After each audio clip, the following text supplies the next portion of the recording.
La bataille est toutefois devenue insoutenable. Au cours de la deuxième année, l'accumulation des factures et une crise familiale l'ont contrainte à prendre une décision douloureuse, interrompre ses études. C'était comme si le pont sur lequel elle marchait avec tant d'efforts s'était effondré sous ses pieds. Le sentiment d'échec était écrasant. Mais contrairement à ce que beaucoup pensaient, Livia n'a pas abandonné son désir d'apprendre. Elle est retournée au travail domestique, nettoyant les maisons des autres, mais emportant toujours avec elle des livres empruntés, des articles imprimés et un cahier rempli de notes. Sa vie était partagée entre le nettoyage des carreaux et l'analyse de jugements historiques, entre le rangement des cuisines et le déchiffrage de contrats juridiques. Chaque détail appris était comme un fragment de pouvoir retrouvé, une petite victoire contre le destin qui semblait vouloir la réduire au silence. Ce qui distinguait Livia, ce n'était pas seulement son intelligence, mais aussi son obstination à ne pas accepter la place que la société s'obstinait à lui réserver. Elle comprenait, comme peu de gens, que l'injustice ne se révèle pas seulement dans les grands scandales, mais aussi dans des détails apparemment banals. Le contrat de travail abusif, l'expulsion injuste, la clause cachée qui porte préjudice aux plus fragiles. Pour elle, chaque injustice portait le poids d'une tragédie silencieuse, et chaque personne ignorée par le système était un rappel vivant que la loi, lorsqu'elle était utilisée comme une arme de pouvoir, pouvait être plus cruelle que la violence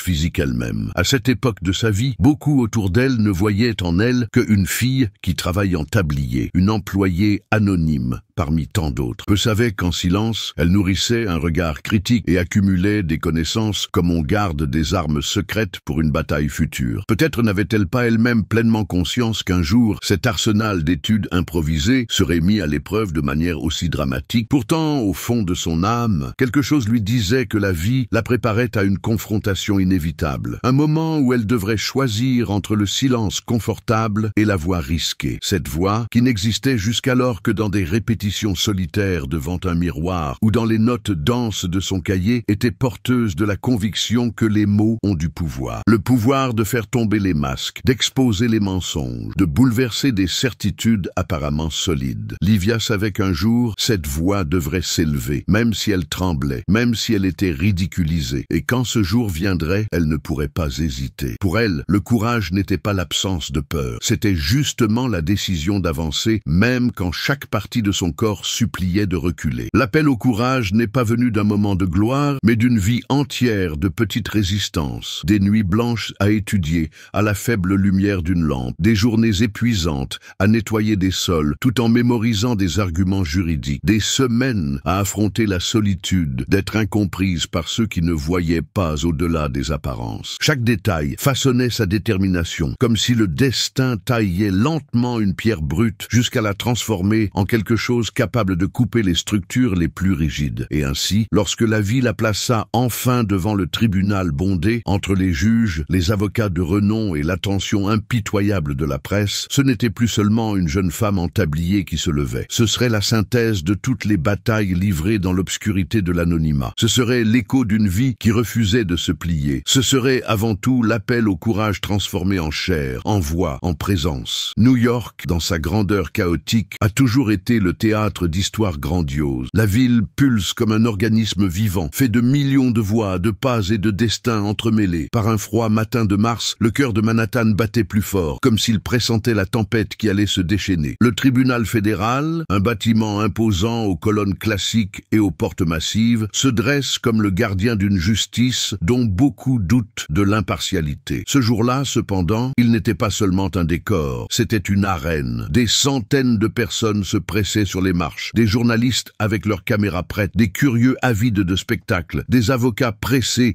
ajustant leurs cravates et leurs porte-documents en cuir. L'air semblait lourd, dense, comme si tout le monde respirait l'attente. Au centre de cette agitation se trouvait l'accusé, Richard Stone, milliardaire du secteur technologique, un homme qui avait transformé des idées en empire et qui se retrouvait désormais réduit à un simple accusé devant la loi. Pendant des années, Stone a été considéré comme un génie visionnaire, propriétaire d'entreprises qui dictaient les tendances et façonnaient la vie de millions de personnes. Mais les gros titres récents le dépeignaient comme un méchant. Fraude, manipulation, contrats falsifiés, 30 millions de dollars impliqués dans des affaires louches. Le public était divisé entre ceux qui voulaient le voir tomber et ceux qui croyaient encore en son innocence. Personne ne pouvait ignorer le poids symbolique de cette audience. Il ne s'agissait pas seulement d'un procès contre un homme, mais d'un affrontement contre une figure qui représentait le pouvoir quasi illimité de la technologie et de l'argent. Richard entra par la porte latérale, entouré de gardes du corps, essayant de cacher sur son visage une anxiété qui ne correspondait pas à son image habituelle de magnate confiant. Il portait un costume coûteux, impeccable, mais la perfection du tissu ne dissimulait pas les signes de fatigue dans ses yeux. Il savait que, malgré ses ressources, il était fragilisé. La salle d'audience était bondée, des rangées de bancs occupées par des journalistes, des curieux, des opposants et des défenseurs. Une mère Dieu braquée sur lui. Chacune de ses respirations semblait mesurée, chacun de ses gestes calculés, comme si le simple fait d'ajuster sa cravate pouvait être interprété comme un aveu ou de l'arrogance. Le juge, un homme au visage austère, entra avec la solennité de celui qui porte sur ses épaules la responsabilité de décisions qui changent des destins. Le bruit du marteau résonna dans la salle, imposant le silence. Et c'est à ce moment précis que l'inattendu se produisit. Richard leva les yeux vers la table de la défense. L'espace qui aurait dû être occupé par son avocat de renom était vide. La chaise était seule, le micro éteint, les dossiers intacts. Un murmure parcourut la salle comme une vague croissante de stupéfaction. L'absence était impossible à ignorer. L'avocat de Richard, un homme qui avait passé des mois à préparer sa stratégie, avait disparu. Il n'avait laissé aucun message, aucune explication, pas même un mot d'excuse. Les journalistes ont commencé à échanger des regards inquiets, pointant discrètement leurs enregistreurs pour enregistrer chaque réaction. Le juge fronçait les sourcils, tandis que les reporters tapaient frénétiquement sur leur téléphone portable, prêts à transformer ce vide en gros titres. L'avocat disparaît le jour du procès du siècle. Le public perplexe essayait de comprendre comment quelqu'un d'aussi puissant que Richard Stone pouvait être laissé seul à un moment aussi décisif. L'expression de Richard oscillait entre l'incrédulité et le désespoir contenu. Il avait placé toute sa confiance dans la préparation de sa défense, convaincu que ses ressources financières et ses relations suffiraient à le protéger. Mais là, devant la salle bondée et les objectifs attentifs, il était vulnérable. Pour la première fois depuis de nombreuses années, l'homme habitué à tout contrôler semblait petit. Ses épaules se sont légèrement affaissées, comme si le poids invisible de la trahison l'avait frappé. Le public suivait en silence, savourant chaque détail. Pour beaucoup, c'était comme voir un colosse s'effondrer sous leurs yeux. Les journalistes, toujours avides de spectacle, imaginait déjà les gros titres du lendemain. La disparition de l'avocat était plus qu'un détail, c'était un symbole. Elle montrait que même le pouvoir illimité de l'argent ne pouvait garantir la loyauté lorsque les conséquences devenait trop réel. Certains pensaient que l'avocat s'était enfui par crainte de représailles. D'autres commentaient qu'il avait peut-être été soudoyé par la partie adverse. Il y avait même ceux qui supposaient qu'il avait simplement choisi de ne pas compromettre sa carrière dans une affaire vouée à l'échec. Aucune explication ne semblait suffisante, mais toutes alimentaient encore plus le suspense. À ce moment-là, le tribunal s'est transformé en scène de tension absolue. Le juge exigeait des explications officielles, mais Richard n'avait pas de réponse. Ses conseillers, dispersés dans les rangées, évitaient tout contact visuel, comme si la responsabilité pouvait se transférer à quiconque oserait lever les yeux. L'absence de l'avocat n'était pas seulement un imprévu, c'était une condamnation anticipée. Car qu'est-ce qu'un homme puissant face à la justice, sans personne pour articuler sa défense? Ce n'est qu'un corps de plus devant la machine, sur le point d'être englouti. Et c'est dans ce contexte d'incrédulité collective, sous le poids étouffant des attentes, que quelque chose d'extraordinaire était sur le point de se produire. Alors que Richard restait assis, vulnérable et seul, et que tous les regards de la salle se tournaient vers lui comme des prédateurs sur leur proie, une nouvelle voix allait se faire entendre, brisant la logique de l'inévitable. Personne n'aurait pu prévoir que, dans un coin obscur du tribunal, d'où personne n'attendait autorité ou pertinence, allait surgir la figure qui allait complètement changer le cours de l'histoire. Le silence qui régnait dans la salle d'audience était trop lourd pour être ignoré. ignorée. Après avoir constaté que le siège de la défense était vide, toutes les personnes présentes semblaient suspendues dans un instant qui n'en finissait pas. Le juge frappait légèrement son marteau pour demander le silence, mais même son autorité semblait fragile face à l'étrangeté de la scène. Le milliardaire Richard Stone, habitué jusqu'alors à contrôler les discours et les scénarios, était désarmé. Son apparence élégante ne correspondait en rien à l'homme confiant qui avait si souvent fait la couverture des magazines économiques. Ce que l'on voyait maintenant était un être humain acculé, assis devant des dizaines de regards attentifs, tous attendant sa chute. Et c'est dans cet espace entre l'attente et le vide qu'est apparue la voix que personne n'attendait. Au fond de la salle, parmi les rangées occupées par les spectateurs et les journalistes, une jeune femme s'est levée. À première vue, son apparence n'avait rien d'imposant. Elle était vêtue de vêtements simples, sur lesquels elle portait encore un tablier, comme si elle avait interrompu une tâche ménagère pour être là. Ses cheveux, attachés à la hâte, laissaient échapper des mèches ébouriffées qui tombaient sur son visage, et le dossier qu'elle tenait contre sa poitrine semblait usé, marqué par le temps et l'usage. Sa présence contrastait de manière presque choquante avec le formalisme de la salle. Alors que les avocats portaient des costumes impeccables et que les procureurs exhibaient des porte-documents en cuir brillant, elle ne portait que ce qui semblait être le reflet d'une vie de labeur. Quand elle ouvrit la bouche, sa voix ne trembla pas. Elle n'était ni trop forte ni trop fragile. Elle sonnait ferme, claire, comme un coup précis dans le silence pesant. « Je vais vous défendre ». La phrase résonna dans la salle comme une provocation à la logique établie. Pendant un instant, personne ne sut comment réagir. Certains rirent avec dérision, d'autres écarquillèrent les yeux d'incrédulité et d'autres encore se penchèrent en avant, curieux de savoir s'ils avaient bien entendu. Le juge se figea pendant une seconde, et Richard lui-même tourna la tête comme s'il essayait de déchiffrer la scène devant lui. La réaction initiale du public fut cruelle. Des rires étouffés s'échappèrent de certains coins,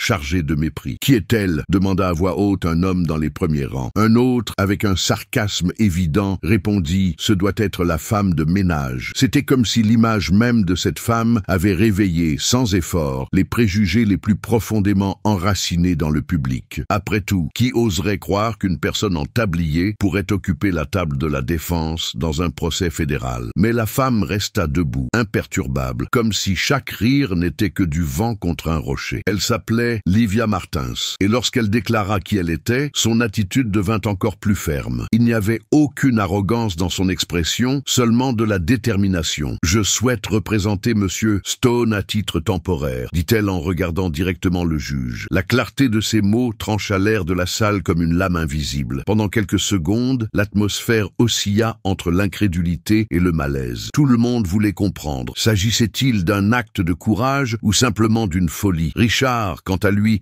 ne parvint pas à cacher sa fureur mêlée d'incrédulité. Il la regarda avec mépris et répondit d'un ton chargé d'ironie. « Vous devriez être chez moi en train de nettoyer le sol, pas ici à essayer de vous faire passer pour une avocate. » La phrase résonna comme un coup de poing, provoquant des rires dans une partie du public. Mais contrairement à ce que beaucoup s'attendaient, Livia ne recula pas. Elle le fixa du regard avec sérénité. Elle redressa les épaules et déclara « Je ne suis pas avocate, c'est vrai, mais j'ai étudié chaque page de ce dossier, chaque contrat, chaque relevé, chaque déposition. Je connais cette affaire mieux que quiconque dans cette salle. » La conviction avec laquelle elle prononça ces mots désarma le rire de certains. Il ne s'agissait pas de fanfaronnade. Son attitude, la fermeté de son regard, le soin apporté à chaque syllabe, tout indiquait qu'il y avait du vrai dans ses paroles. Intrigué, le juge se pencha légèrement en avant et demanda « Madame Martins, êtes-vous qualifiée pour cela ?» Livia n'hésita pas. Elle raconta son histoire. Elle avait été admise à Columbia, mais avait dû abandonner ses études pour des raisons financières. Depuis, elle travaillait comme employée de maison, mais n'avait jamais cessé d'étudier. Elle observait les procès, lisait les jugements, analysait les contrats. « Cette affaire, conclut-elle, je l'ai apprise par cœur. » La salle est devenue silencieuse. Même la procureure Lauren West, connue pour son élégance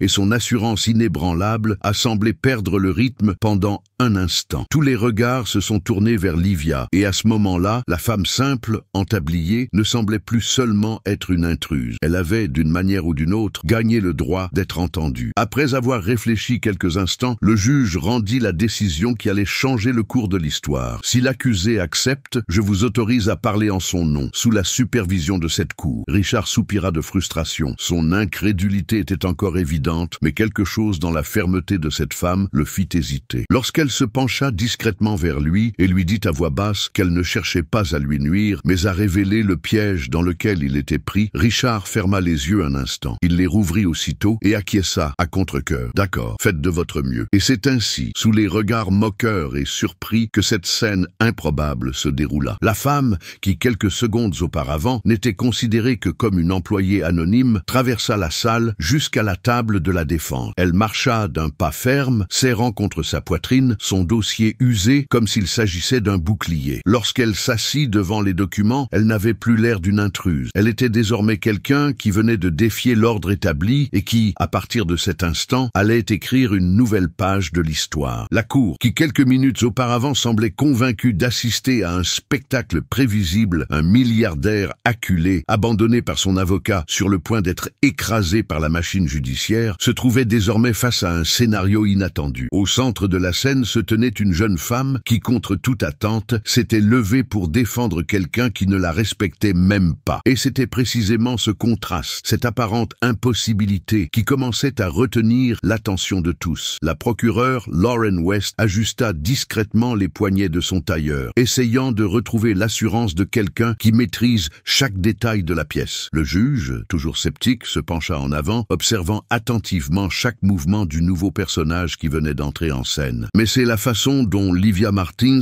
se tenait face à l'incrédulité générale qui rendit ce moment mémorable. D'une voix ferme, mais sans arrogance, Livia a décidé de révéler qui elle était. Elle a parlé sans précipitation, comme si elle avait attendu toute sa vie cette occasion. Elle a raconté qu'elle avait étudié à Columbia, l'une des universités les plus prestigieuses du pays, mais que, face à des difficultés financières insurmontables, elle avait été contrainte d'abandonner ses études en deuxième année. Elle a raconté les nuits blanches qu'elle passait entre des emplois temporaires et la lecture obsessionnelle de manuels juridiques. Elle a expliqué qu'elle avait recommencé à travailler comme employée de maison, non par manque de compétences, mais parce que la vie l'y avait poussée. Pourtant, même en frottant les sols ou en rangeant les placards, son esprit restait attentif aux grandes questions de justice. « Je n'ai jamais cessé d'apprendre », a-t-elle déclaré en regardant le juge droit dans les yeux, comme si chaque mot était une pièce soigneusement encastrée dans un puzzle. Le silence qui a suivi était différent de celui qui avait précédé. Ce n'était plus le silence de la moquerie, mais celui d'une attention conquise. Les personnes présentes ont été obligées de reconsidérer l'image initiale qu'elles s'étaient faite d'elle. La femme en tablier, la travailleuse invisible, se révélait être quelqu'un qui connaissait les méandres de la loi. Chaque phrase prononcée était soutenue par une conviction qui n'avait pas besoin de costumes coûteux ou de diplômes encadrés pour s'imposer. C'était la force de quelqu'un qui avait étudié par lui-même, dans des conditions difficiles, et qui avait transformé chaque échec personnel en carburant pour continuer. Richard Stone, toujours incrédule, la regardait de côté, ne sachant pas s'il devait ressentir du mépris ou du respect. Sa première impulsion avait été de la rejeter, de la traiter comme une intruse, comme quelqu'un d'incapable de gérer la complexité de cette procédure. Mais il y avait quelque chose dans son attitude qui le déconcertait. Il était rare de rencontrer des gens qui lui faisaient face sans crainte, qui le regardaient dans les yeux sans révérence. Le contraste entre son arrogance habituelle et la fermeté sereine de cette femme commençait à éroder sa résistance. Même s'il ne l'admettait pas à voix haute, Richard commençait à se rendre compte qu'elle était peut-être sa seule chance. Le juge, quant à lui, ne se laissa pas emporter par le sentimentalisme. Il exigea des preuves que cette femme savait de quoi elle parlait. « Madame Martins, vous comprenez la gravité de ce que vous demandez. Représenter un accusé devant un tribunal fédéral n'est pas quelque chose qui s'improvise. » La réponse de Livia ne fut pas accompagnée d'hésitation. « Je le sais. Et c'est précisément pour cela que j'ai étudié chaque détail de cette affaire. J'ai analysé les contrats, comparé les versions, identifié les incohérences. Je connais cette accusation ligne par ligne, et contrairement à beaucoup ici, je n'ai pas d'intérêt caché. Je veux juste que la vérité éclate au grand jour. » Ce dernier argument eut un impact direct. Après tout, ce n'était un secret pour personne que les procès comme celui-ci reposaient rarement sur des preuves objectives. Il y avait toujours des pressions extérieures, des jeux d'influence, des ambitions politiques cachées derrière chaque accusation. En se présentant comme quelqu'un qui n'avait rien à perdre, Livia offrait une promesse d'impartialité qui semblait à la fois absurde et irrésistible. C'était comme si le système lui-même, si habitué à fonctionner grâce à des rouages invisibles, était remis en question par un élément libre qui refusait de tourner comme prévu. La procureure Lauren West a tenté d'intervenir. Avec un sourire poli polie, elle a commenté « Il est admirable d'entendre autant de passion, mais la passion ne remplace pas la préparation technique. La justice n'est pas un lieu pour l'improvisation. » La réponse de Livia a été ferme, mais sans élever le ton. L'improvisation, c'est faire confiance à un processus manipulé. Ce que j'apporte, ce n'est pas une passion vide, ce sont des faits. Et les faits ne demandent pas la permission d'être entendus. Cette confrontation brève mais intense a retenu le souffle de toute la salle. La jeune femme qui avait été ridiculisée quelques minutes auparavant échangeait désormais des arguments d'égal à égal avec l'une des procureurs les plus respectées de l'État. C'est dans ce climat tendu que le juge a rendu sa décision. Après quelques secondes qui semblèrent une éternité, il déclara « Si l'accusé est d'accord, Madame Martin pourra parler en son nom aujourd'hui, sous ma supervision directe. » Le bruit du marteau résonna comme un décret qui redéfinissait le destin de l'audience. Richard, contrarié, n'avait d'autre choix que d'accepter, non pas parce qu'il faisait entièrement confiance à cette femme, mais parce qu'il n'y avait plus personne d'autre disposé à le défendre. Et au fond de lui, une partie de lui commençait à se demander s'il n'y avait pas en fait quelque chose d'extraordinaire dans son courage. Livia respira profondément, comme si elle portait sur ses épaules le poids de toutes les batailles invisibles qui l'avaient amenée jusqu'ici. Chaque pas vers la table de la défense semblait symboliser la transition d'une vie entière d'anonymat vers un moment où sa voix aurait enfin porté. Le bruit de ses chaussures simples sur le parquet résonnait dans la salle, contrastant avec le silence respectueux qui s'était installé. Lorsqu'elle ouvrit son dossier usé et répandit sur la table des feuilles remplies de notes et de marques colorées, tout le monde comprit. Elle n'était pas là pour faire preuve d'un courage passager. Elle était là pour se battre. Et ainsi, devant une salle d'audience bondée, entre des avocats puissants et des journalistes attentifs, la femme qui portait le poids d'une vie difficile prit place à la table de la défense. Non pas comme une intruse, mais comme une protagoniste. C'était le début d'un combat qui allait changer non seulement la vie de Richard Stone, mais aussi le destin de tous ceux qui croyaient que la justice était un privilège réservé à ceux qui pouvaient se la payer. Lauren West, la procureure, n'a pas perdu de temps pour marquer son territoire. Elle s'est levée avec l'assurance de celle qui domine la scène, a ajusté sa veste bleu marine et s'est avancée vers le centre de la salle. Son ton était assuré, empreint d'autorité, et ses mots bien articulés résonnaient clairement. Cette affaire, votre honneur est clair. L'accusé Richard Stone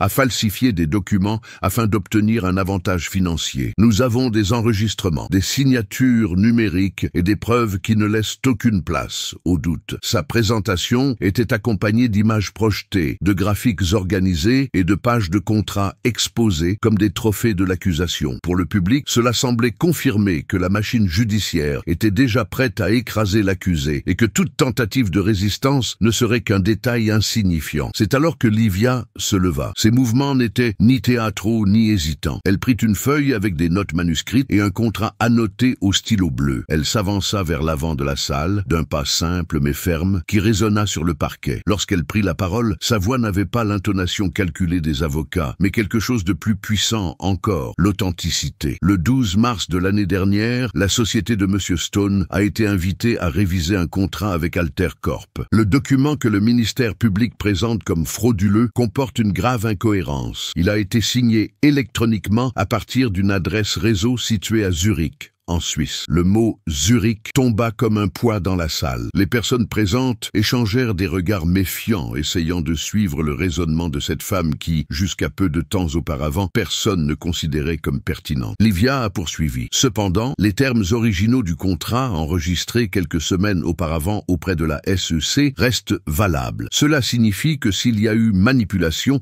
elle n'est pas le fait de M. Stone. Les indices suggèrent qu'une autre partie a eu accès aux documents et l'a modifié après sa formalisation. Pendant un instant, le silence a régné. Même les plus sceptiques ne pouvaient ignorer la logique claire de cette explication. Lauren West a tenté de réagir avec un sourire froid. Avec tout le respect que je vous dois, ce n'est qu'une interprétation naïve. Les signatures numériques prouvent l'authenticité du contrat. Mais Livia était déjà prête. Elle a brandi une autre feuille, griffonnée de remarques, et a déclaré « Les signatures numériques ne prouvent pas l'authenticité lorsqu'elles peuvent être manipulées manipulés à partir de données d'identification interne. Ce que présente l'accusation n'est pas une preuve irréfutable. C'est un élément fragile d'un récit commode. Le choc fut immédiat. Les journalistes se mirent à prendre frénétiquement des notes, réalisant qu'il y avait là un élément nouveau. Le juge, auparavant sceptique quant à la présence de Livia, se pencha sur la table et posa son menton dans sa main, observant attentivement chaque détail. Le public, qui quelques instants auparavant s'amusait à ses dépens, restait maintenant silencieux, absorbant chaque mot. Richard Stone, toujours réticent à accepter l'aide de quelqu'un qu'il considérait comme inférieur, ne pouvait cacher son étonnement. Pour la première fois depuis le début du procès, il leva les yeux et regarda Livia avec quelque chose qui s'apparentait à du respect. Elle poursuivit en présentant les pages marquées de différentes couleurs. Elle expliqua ligne par ligne comment certaines clauses du contrat présentaient de subtiles modifications dans le style rédactionnel, indiquant qu'elles avaient été ajoutées ultérieurement. Elle montra des différences dans l'utilisation d'expressions juridiques, souligna des dates d'enregistrement incompatibles et fit remarquer que les prétendues preuves contre Richard reposaient sur des détails manipulables. Son discours, bien que simple, avait la clarté de quelqu'un qui avait étudié chaque aspect comme si sa survie en dépendait. Et c'était effectivement le cas. La procureure tenta de l'interrompre, arguant que ses observations n'avaient aucune valeur officielle, mais le juge intervint. Laissez-la terminer. Le ton du magistrat était empreint non seulement d'autorité, mais aussi d'une curiosité grandissante. C'était comme s'il était lui-même surpris de découvrir que cette femme, sans titre officiel, était capable de soulever des points qui n'avaient été correctement explorés, ni par la défense initiale, ni par l'accusation. À la fin de son exposé, Livia prit une profonde inspiration, rassembla ses feuilles et se rassit. Son visage ne trahissait aucune expression de triomphe. Son calme était presque déconcertant, comme si elle n'avait pas bouleversé le cours d'une audience, mais simplement accompli un devoir intime de révéler la vérité. Le juge resta silencieux pendant quelques secondes qui semblèrent interminables, puis déclara « Nous devons examiner ces allégations plus attentivement. L'audience est suspendue jusqu'à demain, afin que nous puissions examiner les documents présentés par Madame Martin. » Ces mots retentirent comme un coup de tonnerre dans la salle. La suspension de l'audience n'était pas seulement un détail technique, c'était la reconnaissance qu'il y avait du fond dans ce qui avait été présenté. Le public, auparavant sceptique, regardait désormais Livia avec un mélange de surprise et de respect. Même Loren West, habitué à dominer les tribunaux, dut ravaler sa frustration silencieuse de voir son récit ébranlé par quelqu'un qui n'aurait même pas dû être là. Richard, assis à côté, restait silencieux, mais le regard qu'il jetait à Livia n'était plus empreint de mépris. Il y avait en lui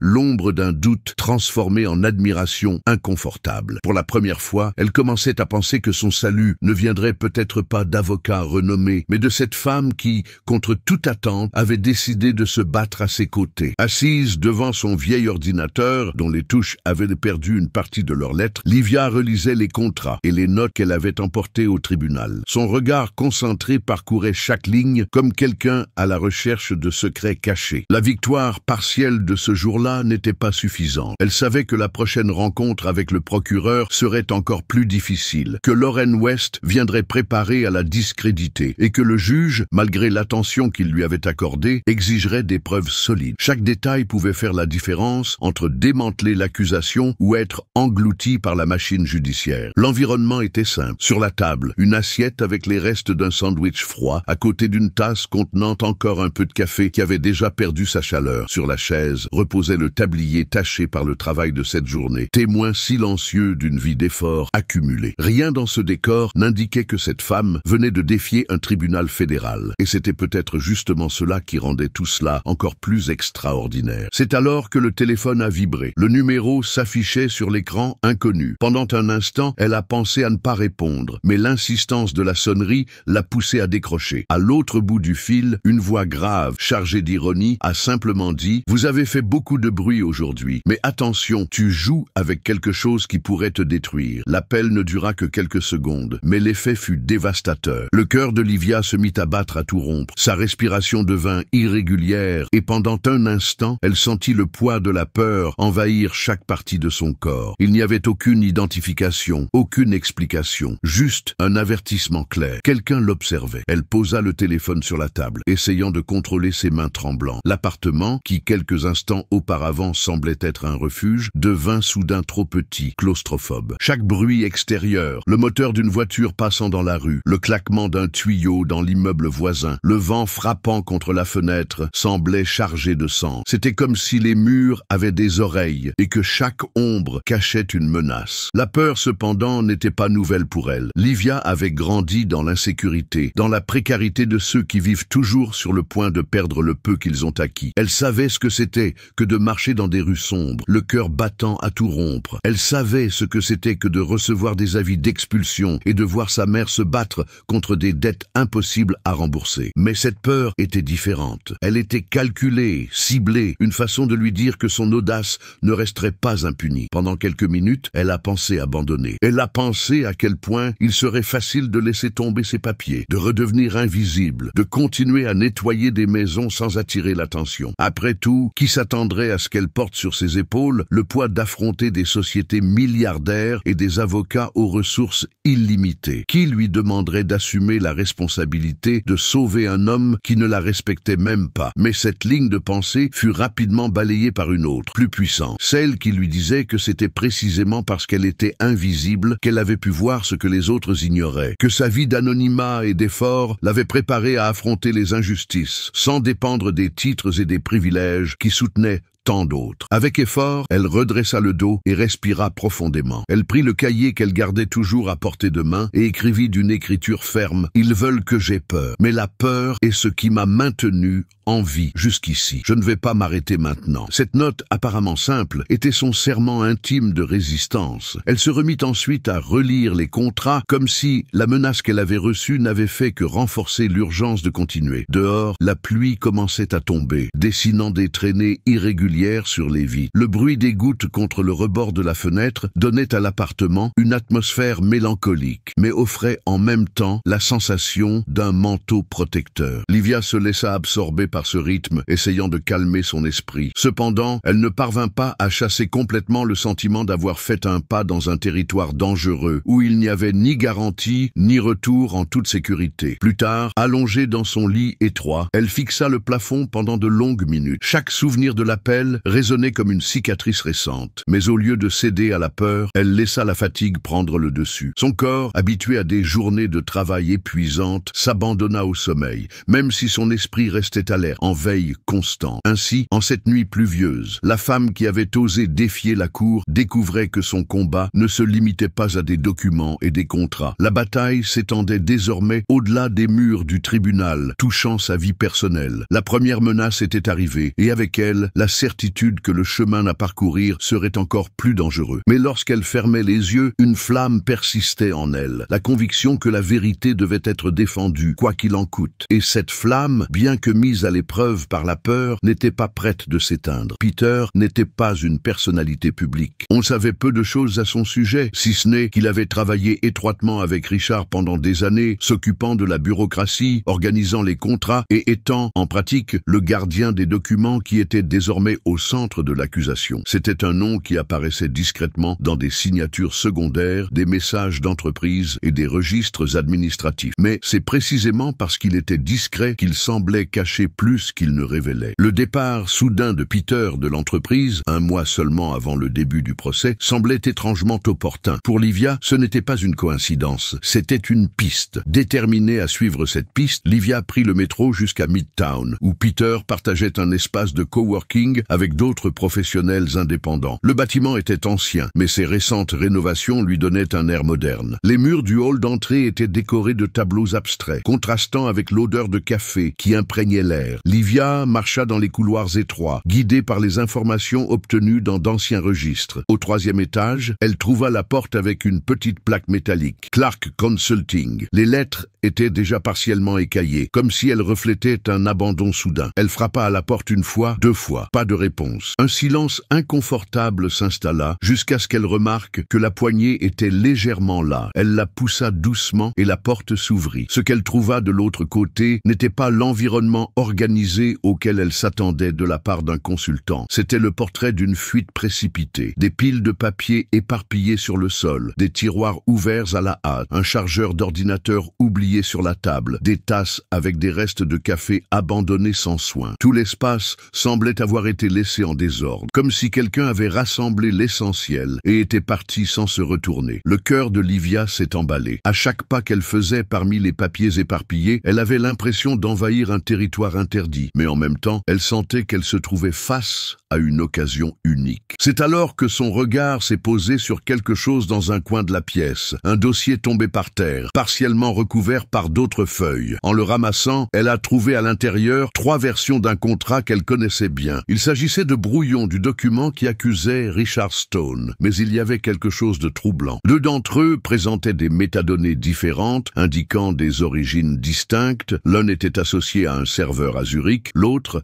à un ordinateur situé dans le New Jersey. Cette seule divergence suffisait à éveiller des soupçons de falsification délibérée. D'une main ferme, Livia prit des photos de chaque page avec son téléphone portable. Chaque détail enregistré était un élément supplémentaire dans sa quête de la vérité. Cependant, elle ne se contenta pas de simplement enregistrer. Elle parcourut les extraits des contrats et remarqua que certaines clauses, apparemment banales, présentaient de subtiles différences dans la formulation. Des expressions juridiques européennes apparaissaient dans des contextes où seuls des termes américains auraient normalement été utilisés. C'était comme si quelqu'un avait transposé des paragraphes d'un système juridique à un autre, dans le but de donner de la crédibilité à un faux sophistiqué. L'atmosphère semblait s'alourdir à chaque nouvelle découverte. L'air avait une odeur âcre de poussière accumulée, mélangée à du café brûlé. L'horloge murale indiquait 10 heures du matin, mais l'endroit semblait suspendu dans le temps, comme s'il avait été abandonné à l'aube dans la précipitation. Livia ressentait le besoin urgent de partir avant d'être vue, mais elle savait aussi que cette découverte pouvait changer le cours du procès. Avec précaution, elle remit quelques feuilles à leur place pour ne pas éveiller les soupçons et sortit, emportant avec elle le dossier caché sous son bras et les images enregistrées sur son téléphone portable. Dehors, elle respira profondément, essayant de soulager la tension. Le bruit des voitures dans la rue et le va-et-vient des gens se rendant à leur rendez-vous redonnaient au monde une apparence de normalité. Mais au fond d'elle, elle était convaincue qu'elle venait d'ouvrir la porte à quelque chose de bien plus grand qu'elle ne l'imaginait. Peter Clark n'était pas seulement un assistant qui avait décidé de quitter l'entreprise sous la pression. Il semblait être un élément clé d'un complot impliquant la manipulation de preuves à l'échelle internationale. De retour dans le métro, Livia garda les yeux rivés sur l'écran de son téléphone, revoyant les images qu'elle avait capturées. Chaque mot souligné, chaque signature répétée, chaque différence entre les documents était comme une voix silencieuse qui criait pour attirer l'attention. Il ne s'agissait plus seulement de défendre Richard Stone, mais de lutter contre un mécanisme qui semblait prêt à fabriquer des preuves pour détruire des réputations et des fortunes. Une fois rentrée chez elle, elle posa son sac sur la table et alluma la vieille lampe qui éclairait ses longues nuits d'études. Elle étala les feuilles devant elle et commença à organiser chaque détail par ordre chronologique. Elle écrivit dans son cahier: Peter Clark, pièce maîtresse, double origine des contrats, Zurich, New Jersey, enquête interne ou manipulation externe. À chaque ligne, sa conviction se renforçait. Quelqu'un orchestrait une mise en scène élaborée, et Clark était le maillon qui reliait toutes les pièces. À ce moment-là, alors que la ville continuait de vivre son quotidien indifférent, Livia réalisa qu'elle s'enfonçait de plus en plus dans un territoire dangereux. La piste de Peter Clark n'était pas seulement une chance d'avancer, c'était aussi un rappel que des forces puissantes n'hésiteraient pas à effacer leurs traces à tout prix. Et si elle continuait, elle devrait être prête à affronter non seulement les preuves sur papier, mais aussi l'ombre de ceux qui tiraient profit de ces mensonges. C'est à ce moment-là que le nom Altercorp est apparu avec force. L'une des plus grandes holdings internationales du secteur technologique, connue pour son influence sur de multiples marchés et son réseau obscur de filiales réparties dans différents pays. Au premier abord, cela semblait être juste un autre géant lointain, mais les documents révélaient quelque chose de plus. Parmi les papiers de Clark, Livia a trouvé un mémo interne qui n'aurait pas dû s'y trouver. Il s'agissait d'un rapport confidentiel portant l'entête d'Altercorp, mentionnant la nécessité de repositionner des actifs stratégiques et de neutraliser des concurrents émergents. Le nom de Richard Stone figurait discrètement sur une liste de cibles, non pas en tant que collaborateur, mais en tant qu'obstacle à éliminer. Cette découverte la troubla. Cela dépassait les limites d'un simple litige judiciaire. militaire. Elle était face à une machine mondiale, capable de manipuler des contrats, d'influencer des gouvernements et de ruiner des carrières entières. Le lien était clair. Quelqu'un au sein d'Altercorp avait utilisé Clark pour fabriquer des preuves contre Richard dans le but de détruire sa crédibilité et d'ouvrir la voie à une expansion dans le secteur des technologies financières, où il était devenu un concurrent gênant. Pour faire face à une affaire de cette ampleur, Livia savait qu'elle avait besoin d'aide. C'est ainsi qu'elle a contacté Jonas Rivera, un journaliste d'investigation connu pour son courage à dénoncer les réseaux de corruption. Ils se sont rencontrés dans un café discret de Brooklyn. Jonas, le regard attentif et l'expression sérieuse, a écouté en silence, tandis que Livia lui racontait chaque détail. Quand elle eut terminé, il posa l'enregistreur sur la table et dit calmement « Si ce que vous avez est vrai, cela pourrait être plus important que n'importe quel procès. Nous parlons d'un pouvoir qui n'aime pas être exposé. » Avec la collaboration de Jonas, l'enquête prit une nouvelle tournure. Pendant qu'il recherchait des sources au sein du secteur privé, Livia approfondissait l'analyse technique des documents. Ils découvrirent qu'Altercorp avait déjà commis des manipulations similaires dans d'autres pays. Contrats falsifiés, pression sur de petits concurrents, campagne de diffamation. Un schéma se dessinait devant eux et Richard Stone n'était que la dernière cible en date. Un soir, Jonas a apporté un dossier obtenu par des contacts secrets. Il contenait une liste de paiements à des sociétés écrans qui, à leur tour, avaient engagé des cabinets d'avocats et d'audits pour donner une apparence de légitimité aux falsifications. Parmi les noms mentionnés, un se démarquait. Mark Linton, un avocat qui avait déjà été vu aux côtés de dirigeants d'Altercorp lors de réunions discrètes. Il était le maillon qui reliait la société à l'affaire Richard, le lien qui permettait de transformer des intérêts économiques en armes juridiques. Livia lut chaque page du dossier en haletant. Ce n'était pas seulement la découverte d'un complot, c'était la confirmation qu'elle défiait quelque chose de bien plus grand qu'elle ne l'avait imaginé. Altercorp ne jouait pas pour perdre, et exposer ses manœuvres signifiait prendre des risques qui allaient bien au-delà des menaces téléphoniques. Pourtant, une flamme brûlait toujours en elle. Elle sentait que si elle reculait à ce moment-là, tout son courage au tribunal aurait été vain. Les rencontres avec Jonas devinrent fréquentes. Ils échangeaient des informations dans des cafés animés, dans des bibliothèques silencieuses et parfois en marchant dans les rues pour éviter les regards attentifs. Chaque détail était noté, chaque indice catalogué et à chaque avancée, le sentiment qu'ils étaient suivis grandissait également. Une camionnette noire garée toujours dans le même quartier, des regards insistants dans les stations de métro, des appels anonymes qui se coupaient dès qu'on répondait. C'était comme si Altercorp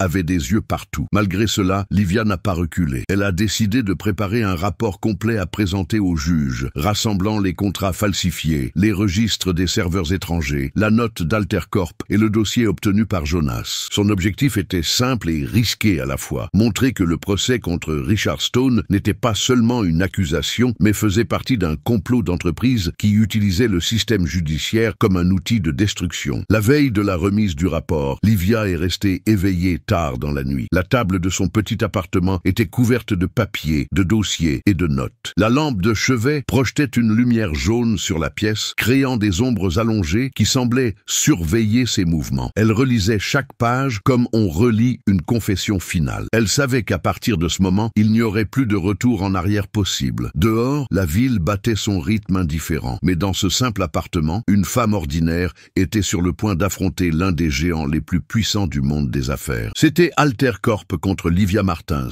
une employée de maison au cœur rempli de courage et à l'esprit aiguisé par des études solitaires. Ce qui se dessinait devant elle n'était plus seulement une bataille pour la justice devant les tribunaux. C'était la révélation d'une conspiration internationale qui n'hésiterait pas à utiliser tous les moyens pour rester cachée. Et même si elle craignait les conséquences, Livia savait qu'elle n'avait pas le choix. La vérité, une fois découverte, devait être révélée. Livia Martins traversa le hall d'entrée d'un pas ferme, mais son cœur battait à toute vitesse. Elle portait un dossier solide, rempli de rapports, de preuves numériques, de transcriptions et de témoignages qui pourraient changer la donne. Les flashs des appareils photos l'aveuglaient momentanément et les voix se superposaient en questions précipitées. « Qui êtes-vous? Pourquoi êtes-vous ici? Est-il vrai que vous avez de nouvelles preuves ?» Elle ne répondit pas. Elle garda les yeux fixés devant elle, soutenue par une conviction qui lui servait de bouclier. Le silence était sa meilleure arme contre le bruit du monde extérieur. À l'intérieur du tribunal, l'atmosphère était grave. Le juge était déjà à sa place,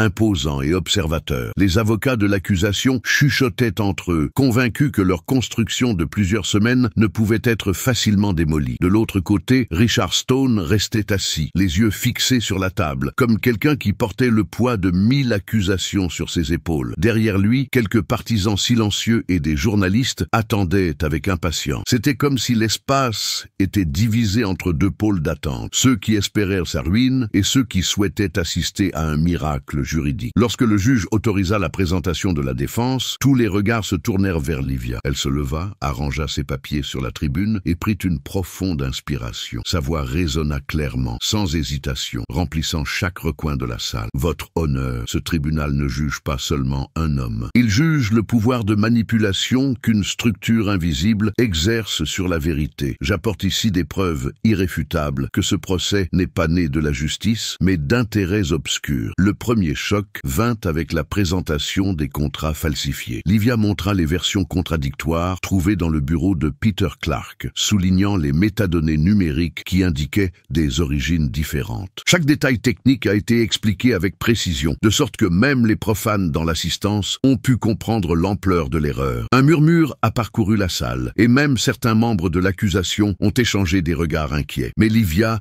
ne s'est pas arrêtée là. Elle a sorti de son dossier la note interne d'Altercorp, ce document qui révélait le plan visant à neutraliser les concurrents stratégiques. Elle a lu à haute voix les passages qui citaient Richard Stone comme un obstacle à éliminer. À chaque phrase, l'atmosphère dans la salle d'audience devenait plus lourde, comme si elle était comprimée par le poids de la révélation. Le juge s'est légèrement penché en avant, manifestant une attention accrue. Puis vint le coup le plus dur, le dossier présenté par Jonas Rivera, un ensemble de rapports détaillant des paiements secrets, des sociétés écrans et des liens avec l'avocat Mark Linton. Les pages furent projetées sur un écran géant, affichant des dates, des montants et des signatures qui reliaient directement Altercorp à la manipulation de l'affaire. Impossible de l'ignorer. Le public dans la salle réagit avec un mélange de surprise et d'indignation, et les journalistes tapaient déjà frénétiquement sur leurs ordinateurs, anticipant les gros titres qui circuleraient dans le monde entier en quelques heures. Au milieu de la tension, un témoin inattendu fut appelé, une ancienne employée d'Altercorp qui, après des mois de silence, décida de confirmer l'authenticité d'une partie des documents. Sa voix tremblait, mais ses mots étaient fermes. « J'ai vu les contrats être modifiés. J'ai reçu l'ordre direct de dissimuler leur origine. Nous savions que c'était illégal, mais personne n'osait remettre cela en question. » Ce témoignage a été le point de rupture. Il n'était plus possible de soutenir le récit de l'accusation. Richard a levé les yeux pour la première fois depuis des jours. Son visage fatigué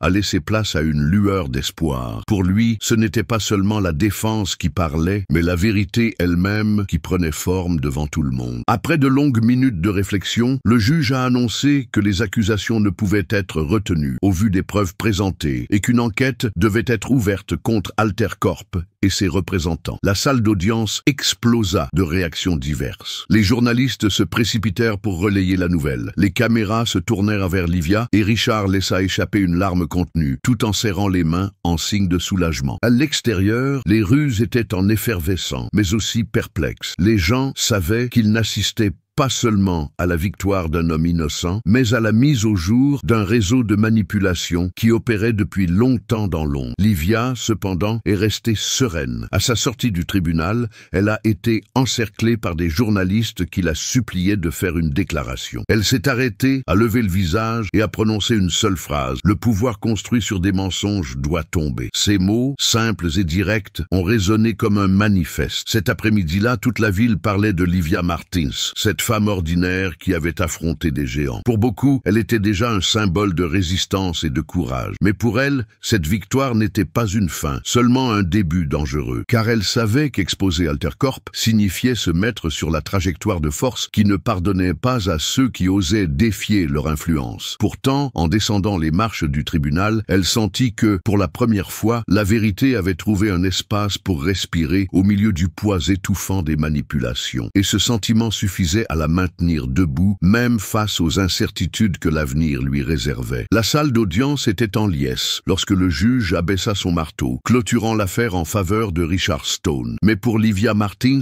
le sentiment qui la dominait n'était pas exactement celui de la célébration. Il y avait un calme étrange dans sa poitrine, un poids que la victoire ne semblait pas alléger. Le visage de Richard s'illuminait d'un soulagement presque enfantin. Les journalistes criaient, des questions de tous côtés, les flashs éclataient comme des éclairs dans la salle, mais elle restait ferme, ne se laissant pas submerger par la vague d'émotions qui envahissait la pièce. À cet instant, elle comprit que vaincre un complot n'était pas la même chose que gagner la guerre. Alors que le public réagissait avec enthousiasme, Livia sentit un frisson lui parcourir l'échine. Altercorp, exposé aux yeux de tous, ne disparaîtrait pas simplement parce qu'un juge avait ordonné une enquête. Le pouvoir d'une entreprise de cette envergure ne s'estompait pas avec des gros titres ou des rapports. Au contraire, il pouvait se réarticuler de manière encore plus dangereuse, dans des couloirs invisibles, loin de la portée des caméras. Et c'est cette prise de conscience qui a donné à sa victoire un goût doux, amer. Dans les jours qui suivirent, sa vie fut bouleversée. Son visage était dans tous les journaux, son histoire circulait dans les émissions de télévision, et même les radios communautaires parlaient de la femme qui avait affronté des géants. Elle recevait des invitations pour des interviews, des conférences et même des hommages de la part d'institutions universitaires. Des gens ordinaires lui envoyaient des lettres de gratitude, relatant les injustices qu'ils avaient subies et affirmant qu'ils voyaient en elle un exemple d'espoir. Et pourtant, chaque compliment, chaque applaudissement semblait porter en lui une ombre. Livia savait qu'en devenant un symbole, elle était également devenue une cible. Richard, quant à lui, cherchait à se relever après l'avalanche qu'il avait presque détruit. Ses affaires reprenaient lentement, mais sa confiance était ébranlée. Il remerciait souvent Livia, lui envoyait des fleurs, lui offrait son aide financière et lui avait même dit un jour « Vous n'avez pas seulement sauvé ma vie, vous avez sauvé la vérité ». Mais ces mots, bien que réconfortants, ne parvenaient pas à effacer la fatigue qui faisait désormais partie du corps et de l'âme de Livia. C'est dans ce contexte qu'elle a décidé de créer le projet Vos Livres, Voix Libre, une petite initiative visant à offrir une aide juridique gratuite aux personnes sans ressources, celles qui, comme elle autrefois, avaient été poussées en marge du système. Elle a réuni des étudiants en droit, des avocats bénévoles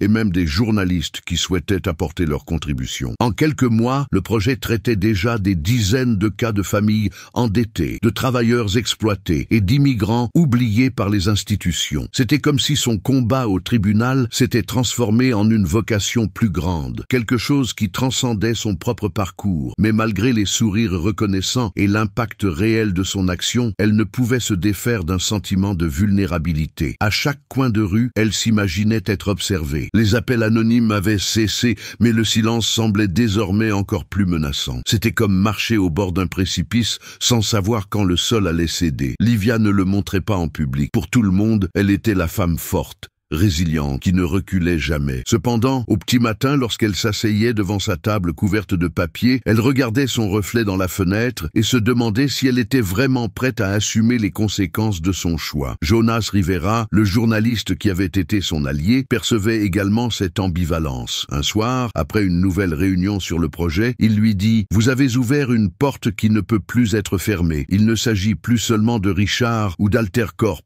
Il s'agit de tous ceux qui voient en vous la chance de défier un système qui semblait inébranlable. » Livia écouta en silence, sachant qu'il avait raison. Elle était devenue plus qu'une simple défenseuse occasionnelle. Elle était désormais un symbole collectif, et les symboles n'ont pas le luxe de pouvoir s'enfuir. Les journaux ont commencé à la surnommer l'avocate populaire, même si, techniquement, elle n'avait pas de diplôme. Loin de nuire à son image, ce détail semblait la rendre encore plus fascinante aux yeux du public. Mais il y avait aussi des critiques. Les secteurs conservateurs l'accusaient de chercher à se mettre en avant, de transformer un procès en spectacle médiatique. Livia absorbait chaque commentaire avec calme, comme quelqu'un qui comprend que toute personnalité publique est également obligée de porter le poids de la déformation. Un matin, alors qu'elle marchait dans une rue étroite de Brooklyn, elle fut arrêtée par une vieille dame qui l'avait reconnue. La femme lui a serré la main avec force et lui a dit « Ma fille, vous ne savez pas ce que vous représentez pour nous. Quand je pense que je n'ai pas de voix, je me souviens de ce que vous avez fait. faits. Cette rencontre simple, presque anonyme, a donné à Livia plus de force que tous les gros titres. Elle a senti que, même au milieu de la méfiance et de la peur, il y avait une étincelle de vérité qui justifiait chaque sacrifice. Pourtant, il était indéniable que cette victoire avait un goût amer. Elle avait obtenu la liberté de Richard et dénoncé une puissante entreprise,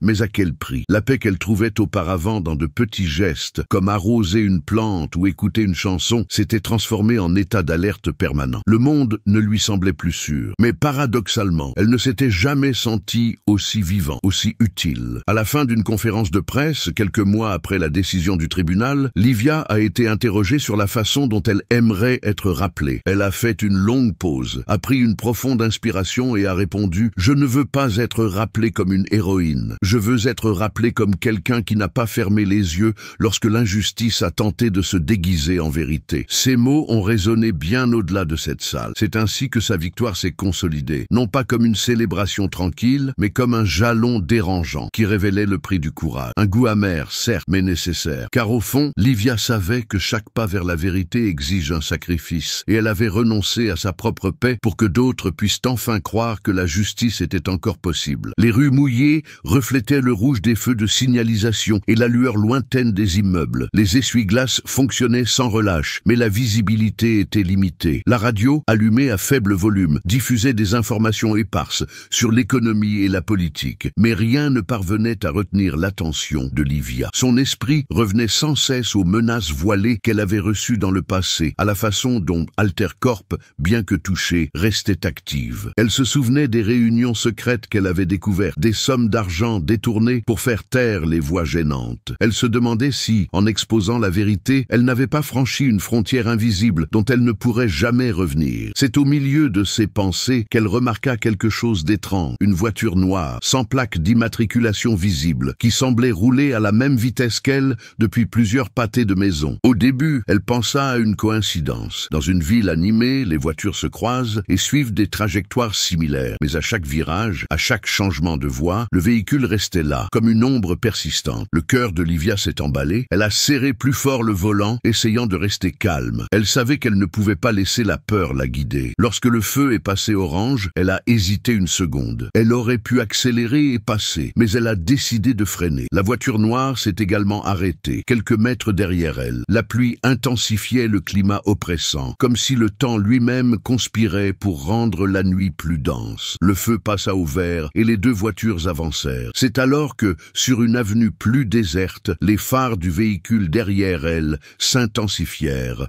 se rapprochant rapidement. Livia sentit l'impact du premier choc sur le pare-choc arrière, un choc sec, suffisant pour lui faire perdre momentanément le contrôle du volant. S'agrippant de toutes ses forces au volant, elle tenta de stabiliser la voiture, mais le deuxième choc fut plus violent, la projetant contre la glissière de sécurité. Le bruit métallique de l'impact résonna, mêlé au crissement des pneus sur l'asphalte mouillé. Le dossier à côté d'elle tomba, répandant des documents sur le sol du véhicule. L'instant d'après, la troisième collision, la plus violente, survint. La voiture de Livia fut projetée contre le rail de sécurité avec une force brutale. Le monde autour d'elle se brouilla en flash. Les éclats de verre, le goût métallique dans l'air, l'obscurité qui envahissait sa conscience. Le silence après l'accident semblait presque irréel. La voiture noire ralentit et disparut lentement dans le virage, sans être identifiée. Il pleuvait encore plus fort, comme si la ville elle-même voulait effacer les traces de cette nuit. Quelques heures plus tard, les journaux titraient déjà « Livia Martin, symbole de courage et de résistance, est décédée ». La nouvelle se répandit rapidement, provoquant une vive émotion dans différents milieux. Pour certains, il ne s'agissait que d'un tragique accident causé par le mauvais temps. Pour d'autres, en particulier ceux qui suivaient son combat contre Altercorp, la coïncidence était impossible à ignorer. Des rumeurs circulèrent sur des complots, des silences et des vengeances discrètes, mais rien ne fut prouvé. L'affaire est officiellement restée un accident mortel, enregistré parmi les chiffres anonymes des statistiques de la circulation. Les funérailles de Livia ont rassemblé des centaines de personnes. Richard Stone était présent, visiblement abattu, le visage marqué par la culpabilité de celui qui croyait avoir entraîné une innocente dans une guerre plus grande qu'eux deux ne pouvaient affronter. Jonas Rivera, le journaliste qui l'avait suivi depuis le début, a écrit un article qui allait marquer son époque, La femme qui a osé affronter des géants. Dans cet article, il décrivait non seulement son courage au tribunal, mais aussi sa capacité à transformer la douleur en détermination détermination, inspirant des personnes qu'elle n'aurait jamais connues personnellement. Le projet Vosez Livre, Voix libre, qu'elle avait créé n'a pas été abandonné. Au contraire, il a pris encore plus d'ampleur, nourri par l'héritage de sa fondatrice. Des étudiants en droit se sont inscrits en masse comme bénévoles. Des avocats expérimentés ont offert leurs services gratuitement et des familles modestes ont trouvé là un espace où leur voix était enfin entendue. L'absence de Livia était douloureuse, mais sa présence restait vivante dans chaque procès, dans chaque cause embrassée par ceux qui avaient décidé de poursuivre sa mission. Dans le cœur de beaucoup, la conviction que sa mort n'était pas seulement un accident est restée vivace. Pour eux, Livia Martins n'a pas été vaincue. Elle est devenue un symbole éternel du courage qui défie l'impossible, de la voix qui ne se tait pas face au pouvoir écrasant. Sa vie, bien qu'interrompue de manière abrupte, continuait de résonner comme un appel, rappelant à tous que la lutte pour la justice est souvent plus importante que l'existence elle-même. Et ainsi, dans les rues inondées de cette ville qui avait si souvent été le théâtre de ses combats, la mémoire de Livia restait vivante, portée par le vent froid et les voix de ceux qui avaient appris, grâce à son exemple, que la vérité, même persécutée, ne cesse jamais d'exister.